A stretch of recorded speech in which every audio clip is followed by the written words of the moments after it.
Hello friends, कैसे हैं आप सब। उम्मीद करती हूँ आप लोग बहुत अच्छे से होंगे। तो फिर से आज मैं हाजिर हूँ आपके सामने अपने नए वीडियो के साथ। इसमें हम सीखेंगे वर्ड। वर्ड भाषा की सबसे छोटी इकाई होती है। फ्रेंड्स, जैसा कि आप देख रहे हैं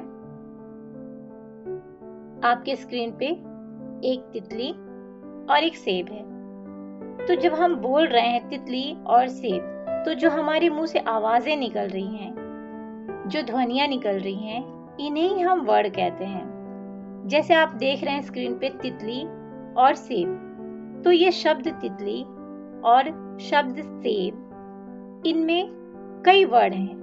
जैसे आप देखिए, तितली में त, ई, त, अ, ल, ई मिलके बना है तितली।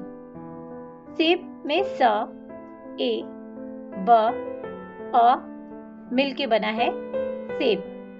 तो शब्दों को वर्डों में तोड़ के देखें तो ऐसे आएंगे कि एक वर्ड, इनको जोड़ जोड़ के हम एक शब्द बनाते हैं। लेकिन जैसे शब्दों को हमने वर्डों में तोड़ा, लेकिन वर्ड सबसे भाषा की सबसे छोटी इकाई होती है। वर्ड भाषा की सबसे छोटी इकाई होती है, हम इनको और नहीं तोड़ सकते। तो इन ध्वनियों को और टुकड़ों में नहीं हम तोड़ सकते, ये सबसे छोटी इकाई है।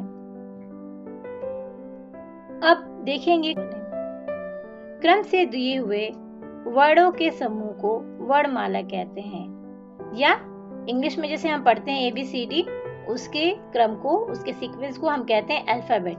वैसे ही हिंदी में क्रम से दिए हुए वर्डों के समूह को वर्णमाला कहते हैं। और इनके दो भेद होते हैं। कितने भेद होते हैं? दो भेद होते हैं, स्वर और व्यंजन। तो इंग्लिश में बच्चों जैसे हम पढ़ते हैं वॉवेल और कॉन्सोनेंट, तो वॉवेल होते हैं हमारे 5, AEIOU, और कॉन्सोनेंट बाकी बचे हुए सारे हमारे कॉन्सोनेंट हो गए। लेकिन हिंदी में हमारे स्वर होते हैं 11। स्वर कितने होते हैं? 11। और हमारे व्यंजन कितने होते हैं? 33। कितने होते हैं? 33। तो वॉवेल होते हैं 5, लेकिन स्वर होते हैं हमारे 11, जो आगे हम सीखेंगे कैसे और कितने। जिन वर्डों को बोलते समय किसी अन्य वर्ड की मदद नहीं ली जाती, उन्हें स्वर कहते हैं। ये स्वतंत्र होते हैं बच्चों, इनको बोलने के लिए किसी अन्य वर्ड की आवश्यकता नहीं होती। ये होते हैं 11। चलिए आगे देखेंगे कैसे। अ, आ, ई, उ, ऊ, री, ए, ओ, औ। ये बच्चों आपको इतना तो समझ में आता होगा कि जो छोटे बच्चे बोलना शुरू करते हैं तो सबसे पहले यही बोलते हैं, आ ई करते रहते हैं। मतलब इनको बोलने के लिए किसी अन्य वर्ड की, किसी अन्य अक्षर की जरूरत नहीं होती, ये स्वतंत्र बोले जा सकते हैं। बच्चों, ये है अनुस्वार। इसकी आवाज होती है आ। आसान भाषा में इसे कहते हैं बिंदु। इसे स्वर और व्यंजन पर लगाकर पढ़ेंगे ऐसे: पतंग, अंग, बंदर। ये है अनुनासिक। इसे चंद्र बिंदु भी कहते हैं। और इसे जब हम स्वर या व्यंजन पे लगाते हैं तो पढ़ते हैं आंगन, आंख, चांद। ये है विसर्ग। इसकी आवाज होती है आह। इसे हम पढ़ते हैं प्रातः, अतः, नमः। वर्णमाला का दूसरा भेद होता है व्यंजन। जिन वर्णों के उच्चारण में स्वर वर्णों की मदद लेनी पड़ती है, उन्हें व्यंजन कहते हैं। हिंदी में व्यंजनों की संख्या 33 होती है, जो इस प्रकार हैं: क, ख, ग, घ, अंग। फ्रेंड्स, क में जुड़ा हुआ है स्वर। क जो बना है वो बना है क और अ मिलके।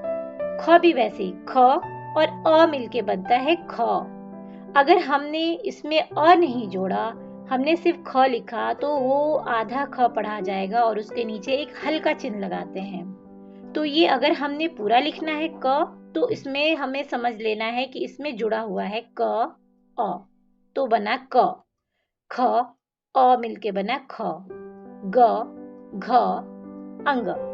च, छ, ज, झ, इय, ट, ठ, ड, ढ, अड़, त, थ, द, ध, न, प, फ, ब, भ, म, य, र, ल, व, श, श, स, ह।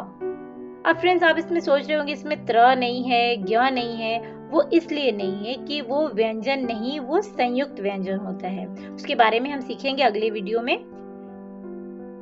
तब तक के लिए अलविदा। Thank you so much.